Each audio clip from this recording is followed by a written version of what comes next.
Gente, a alta taxa de suicídio em Minas Gerais. É o segundo estado com maior taxa de suicídio aqui no nosso estado. E do país, né? A segunda maior taxa de suicídio do país aqui em Minas Gerais. 18 horas e 19 minutos. Envolvendo jovens e adolescentes. O que leva ao suicídio, né? O que leva o jovem? E quando a gente está falando de suicídio, nós não estamos falando apenas de uma questão social.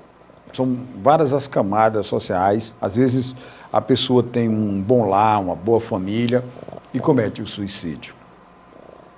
E numa fase da vida onde a gente muitas vezes é indeciso, né? Quem já passou por essa fase da adolescência, da juventude, sabe que é um momento muito difícil, de muita indecisão que a gente tem na vida.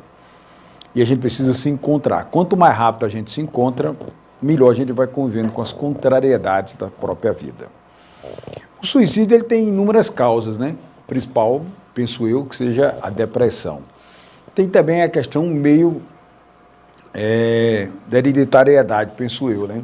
Quando tem alguém na família que já cometeu algo semelhante, tende a se repetir. Mas para você que está me ouvindo agora, o que falta muitas vezes é uma boa conversa, é o diálogo, né? Que às vezes o jovem fica com aquele sentimento oprimido ali e ele não consegue desabafar. E às vezes tem a falta de liberdade do pai e da mãe com o filho e com os filhos. Porque a gente cria o hábito de analisar o filho dos outros, já percebeu? A coisa melhor do mundo é falar do filho dos outros. A gente resolve todos os problemas, seja dos nossos parentes, seja de quem mora na nossa rua e no nosso bairro, na nossa cidade. Mas quando o problema bate na nossa porta, a gente não sabe o que fazer. A gente fica perdido, principalmente quando envolve filhos, quando envolve adolescentes. É preciso restabelecer o diálogo. A relação do pai com o filho tem que ser uma relação de amizade, de pura amizade. A mãe, idem. É preciso conversar, é preciso dialogar, porque quando surge a barreira, aí fica mais difícil. E às vezes, a gente sabe, às vezes o pai é tímido, né? Às vezes a mãe ama demais, ela vê o problema e não consegue fazer a leitura. É muito difícil você levar um jovem a fazer terapia, você levar ele para um psicólogo, por exemplo, é muito difícil, porque geralmente ele não consegue entender, não consegue compreender. Então é preciso ter muito diálogo, precisa ter muita conversa, precisa ter muita liberdade. A questão da internet, às vezes você conversa tudo na internet, mas você não conversa nada dentro de casa. Então é preciso a gente ter a percepção. E tem pai e tem mãe, os pais às vezes não conseguem perceber a situação que está vivendo aquele jovem. Então muitas vezes é uma namorada, um namorado, né? Muitas vezes essa angústia a pessoa já carrega, já está meio que dentro dela, né? Ela se sente depressiva, às vezes ela não sabe por quê.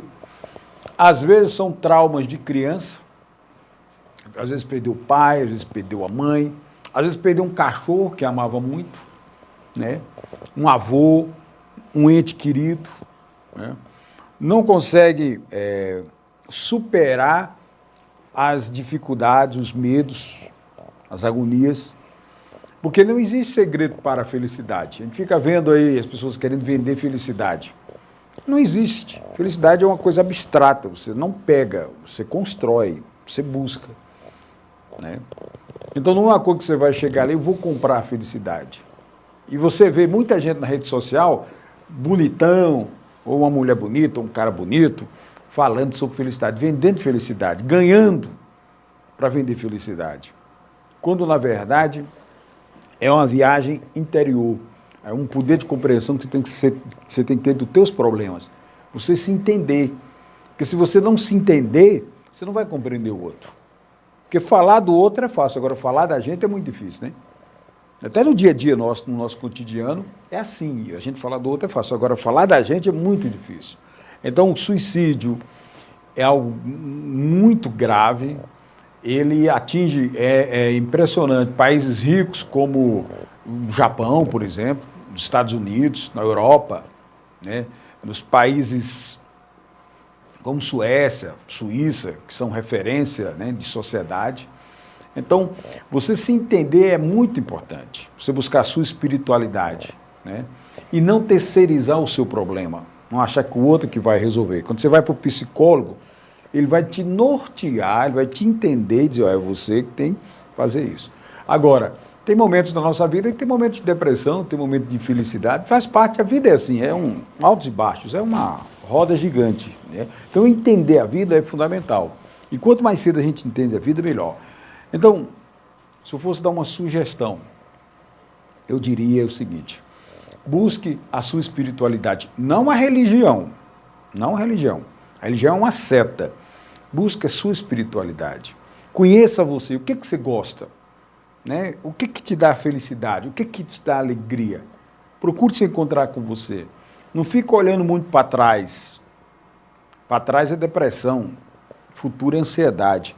Viva o momento. Isso não quer dizer que você vai esquecer tua história, tuas raízes, né? As suas desavenças, enfim. Não, não é isso. Mas é saber que é o processo normal, natural da vida. Pense nisso, né? Tente se conhecer. E se você está achando que essa depressão está angustiando a tua vida, se você percebe que está te deixando muito triste, que você está isolado, que você está com aquilo aqui no pescoço, aquela coisa ruim, aquela coisa que não sai, procure ajuda. Procure ajuda de um profissional. Desabafe com uma pessoa de confiança, uma pessoa que você gosta. Diga o que você está sentindo e se descubra. Porque o suicídio é um ato de muita covardia, eu acho. É você ser muito covarde com você. E Deus não quer que você seja covarde. Deus quer que você tenha fé, coragem, garra, determinação. Então, quando você sentir algo nesse sentido, procure as pessoas próximas. E procure Deus nesse aspecto. Não joga para Deus o problema. Peça a Deus fé, coragem e determinação para superar o problema. Porque o problema é seu, o problema é de cada um. Então, esses índices são altíssimos de suicídio, envolvendo jovens e adolescentes.